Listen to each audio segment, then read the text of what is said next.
সবকিছু হলো প্রতিভা।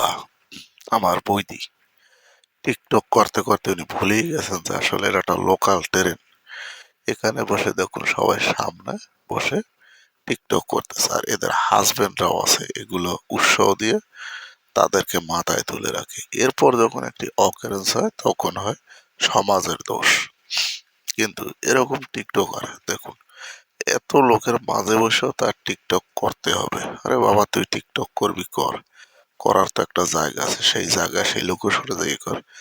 এখানে বসে বৌদি আমার এমন ঢং করিয়া মানে টিকটক করতেছে, সামনে তো দেখতে পারতেছেন যে ওনার কিছুই নেই, এবং ড্রেস আপ তো পুরা, মানে কি বলবো, আসলে মুখে ভাষা আসতেছে না।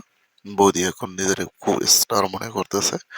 আর এদের হাজবেন্ডরা আসলে কি আমি জানি না, এর হাজবেন্ডরা আসলে মনে হয়, আমার মনে হয় যতটুকু, পাড়া নয় দামড়া, নয় দামড়া পাড়া না হইলে এরকম ভিডিও বউরা করার কিভাবে সাহস পায়। আমি হইলে তো এর উপর দ্বারা ফাড়াই দিতাম। তো যাই হোক বন্ধুরা, সবাই ভালো